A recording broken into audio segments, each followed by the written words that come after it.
தமிழ்நாடு பாஜக தலைவர் மாற்றப்பட இருப்பதாக கூறப்படும் நிலையில் அண்ணாமலை மீண்டும் டெல்லி செல்ல உள்ளதாக தகவல் வெளியாகியுள்ளது. பாஜகவுடன் அதிமுக கூட்டணி வைக்க உள்ளதாக தகவல் வெளியான நிலையில் பாஜக மாநில தலைவர் மாற்றப்பட உள்ளதாகவும் கூறப்படுகிறது. ஏற்கனவே கடந்த வாரம் மத்திய அமைச்சர் அமித்ஷாவை அண்ணாமலை சந்தித்தார். இந்நிலையில் அண்ணாமலை மீண்டும் டெல்லி செல்ல இருப்பதாக தகவல் வெளியாகியுள்ளது. தமிழ்நாடு அரசியல் நிலவரம் குறித்தும் அதிமுக உடனான கூட்டணி தொடர்பாக பேச இருப்பதாக கூறப்படுகிறது. டெல்லியில் வரும் 7ஆம் தேதி பாஜகவின் தேசிய மையக்குழு கூட்டம் நடைபெற உள்ள நிலையில் அப்போது புதிய தலைவர் தேர்வு குறித்த அறிவிப்பு வெளியாகலாம் என்று எதிர்பார்க்கப்படுகிறது.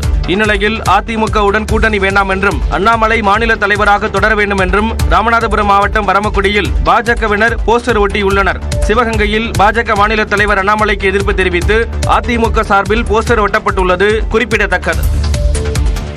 பாஜகவிற்கு எதிராக அனைத்து மதசார்பற்ற சக்திகளையும் அணிதிரட்ட வேண்டும் என்று மதுரையில் நடைபெற்ற மார்க்சிஸ்ட் கம்யூனிஸ்ட் கட்சி மாநாட்டில் அந்த கட்சியின் ஒருங்கிணைப்பாளர் பிரகாஷ் காரத் வலியுறுத்தியுள்ளார். மதுரையில் மார்க்சிஸ்ட் கம்யூனிஸ்ட் கட்சியின் அகில இந்திய மாநாடு கோலாகலமாக தொடங்கியது. மார்க்சிஸ்ட் கம்யூனிஸ்ட் கட்சியின் 24வது அகில இந்திய மாநாடு மதுரை தமுக்கம் திறந்தவெளி மைதானத்தில் மக்களிசை பாடல்கள் பறையிசை கொண்டாட்டத்துடன் கோலாகலமாக தொடங்கியது. இதனை அக்கட்சியின் அகில இந்திய ஒருங்கிணைப்பாளர் பிரகாஷ் காரத் தொடங்கி வைத்தார். பின்னர் தஞ்சாவூர் கீழ்வெண்மணியில் இருந்து கொண்டுவரப்பட்ட மாநாட்டு கொடியை மார்க்சிஸ்ட் கம்யூனிஸ்ட் கட்சியின் மூத்த தலைவர் விமான் பாசு ஏற்றினார். பின்னர் பேசிய பிரகாஷ் காரத் ஒரே நாடு ஒரே தேர்தல் என்பது மாநிலங்கள் மீது நேரடி தாக்குதல் என்று குற்றம் சாட்டினார். The constitutional amendment bill to bring about simultaneous elections to the Lok Sabha and the legislative assemblies is a direct assault on federalism and states' rights.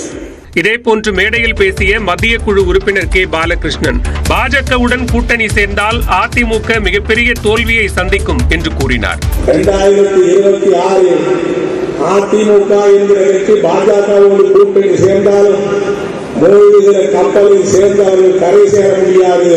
பாஜக எத்தனை வேடம் போட்டாலும் தமிழ்நாட்டில் ஒரு தொகுதியில் கூட வெற்றி பெற முடியாது என்று பாலகிருஷ்ணன் தெரிவித்தார். தற்போதைய அரசியல் சூழலில் மார்க்சிஸ்ட் கம்யூனிஸ்ட் கட்சியின் அகில இந்திய மாநாடு மிகுந்த முக்கியத்துவம் வாய்ந்தது என்று டி ராஜா தெரிவித்துள்ளார். இன்றைய சூழலில் இடதுசாரி இயக்கங்களை ஒன்றுபடுத்துவதில், கம்யூனிஸ்ட் இயக்கங்களை ஒன்றுபடுத்துவதில் இந்த மாநாடு ஒரு முக்கிய பங்கினை வகிக்கிறது என்பதை நாம் புரிந்து கொள்ள வேண்டும். இதேபோன்று வலதுசாரி அரசியலுக்கு மாற்றாக இடதுசாரி அரசியலை பொதுமக்கள் மத்தியில் கொண்டு செல்வது இந்த மாநாட்டின் நோக்கம் என்று மார்க்சிஸ்ட் கம்யூனிஸ்ட் கட்சியின் மாநில செயலாளர் சண்முகம் குறிப்பிட்டுள்ளார். வலதுசாரி அரசியல் தொடர்ந்து மேலோங்கி இருக்கக்கூடிய நிலையில் இடதுசாரி ஜனநாயக மதச்சார்பற்ற சக்திகளுடைய ஒற்றுமையை உருவாக்குவதன் மூலமாகத்தான் அதை எதிர்த்து முறியடிக்க முடியும் என்கிற உறுதியான முடிவு மார்க்சிஸ்ட் கம்யூனிஸ்ட் கட்சி இருக்கிறது.